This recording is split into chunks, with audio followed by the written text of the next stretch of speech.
现任轻量级集战力的前5名都是谁？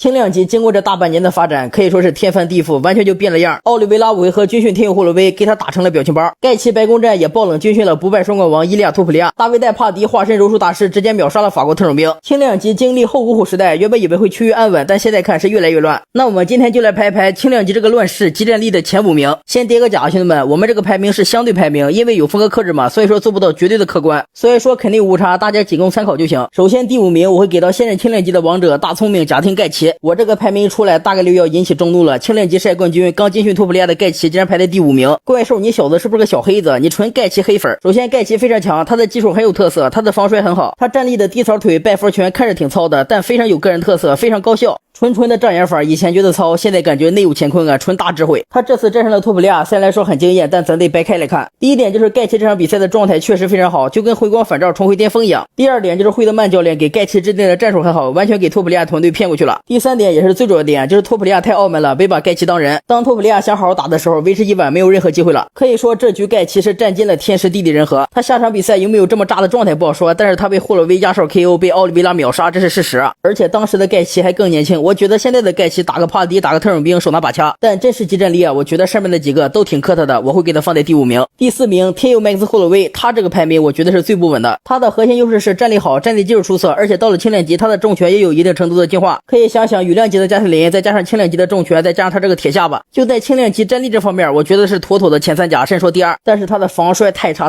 了，被奥利维拉摁了5个回合。奥利维拉摔他一摔一个准，我觉得他打下边的选手不太稳，像什么帕迪、特种兵、加姆罗特他都不太好打，因为防摔确实差。但要说硬实力打起来他们看好谁，那毫无疑问是天佑，所以说给他放在第4名。第3名查尔斯奥利维拉，拉哥是我为数不多感觉现在技术比以前更强的那个。拉哥现在终于想起来自己不只是一个重炮手，他还是个超强的柔术选手，直接也别超强了，奥利维拉就是巴尔龙里最强的柔术选手。现在拉哥的打法就是站立的重拳中腿给对方压迫到容边，靠自己力量优势给对方摔倒，最后再施展自己逆天的柔术，扛不扛得住就看自己的造化了。自拉哥武功大成以来就输给过3个选手，第一个轻量级历史最强伊斯兰姆马哈切夫，第2个超级牛犊子轻量级力量最大的强力型摔跤手萨鲁坚，第3个则是超级重炮手伊利亚托普利亚。输的都是有头有脸的人物，而且跟萨鲁坚那场还是分歧判定。2番战我觉得拉哥还是有戏的，但萨少爷经过这么长时间锻炼，我感觉希望还是不大。但拉哥赢的像什么盖奇、钻石、天佑，这都是1等1的狠人，所以说我觉得奥利维拉这个第3名实至名归，而且巨稳。第2名则是牛犊子阿尔曼萨鲁坚。萨少爷最大的优势就是这个量级最强的摔跤，还有最大的力量，强力型摔跤手再配上他这个牛犊子力量，摁地上就是一顿砸一顿找。虽然说在 UFC 的出勤率不咋高，但是在摔跤赛场还有缠斗赛场他的出勤率太高了，目前就是以赛代练，在实战中累积经验。现在他这个摔跤能力还有柔术水平相对于2年前打奥利维拉进化太多了。他最好的战绩就27岁的时候赢过奥利维拉，虽然说是分歧判定吧，但含金量很高。目前经过2年的进化，富二代各种天才地宝往身上砸，还不断向强者学习，比如说狼王齐马耶夫、大力鼠。虽然说萨少爷这2年在巴龙里表现不多，但绝对是进化了，打霍克那场直接碾压。期待萨少爷的回归吧，我觉得萨少爷第2名小稳，有些柔术高手还有顶尖的战力强者，萨少爷还是比较难打的。第1名还是曾经的双冠王伊利亚托普利亚。虽然说托普利亚被盖奇军训了，如果让我选择一个现役轻量级最强集战力的话，我还是会选择他。虽然说托普利亚的上限可能被打出来了，但是战绩不会说谎，他还是强啊！连续 KO 3位传奇，大帝、霍洛威还有奥利维拉，这3次足以载入史册的 KO 不能作假。我想说的是，不傲慢的托普利亚真挺无解的。聚集在他身上的焦点，第一个就是跟萨鲁坚谁更强，我个人更看好托普利亚。托普利亚输了盖奇是战力被打爆，又不是摔跤被完爆了。托普利亚练的是减法训练，在防摔放柔这方面确实有一套，而且萨少的战力也没有盖奇的两下子，格斗智商也没有托普利亚高。我个人觉得5-5开吧，托普利亚小优一些。输给盖奇，其实托普利亚的战力没啥问题，拳法卡夫踢就够用，主要身体被盖奇拉爆了。托普利亚的身体比盖奇小一圈，而且盖奇的骨密度惊人。托普利亚的硬实力我觉得在这个量级还是第1名，但他打不了一些天赋怪，就比如说他与盖奇的2番战，我觉得还是不好打。还有轻量级那个鲁菲，这鲁菲臂展比托普利亚长20厘米，不得狙死他。一些天赋怪可能对托普利亚来说比较难打，因为他确实是太小了，但就集战力而言，我还是推崇他为第1名，就是不太稳。不过想碰瓷轻量级马哈切夫的高度话，那很有难度了。期待托普利亚的回归吧，依旧是年轻的斗士。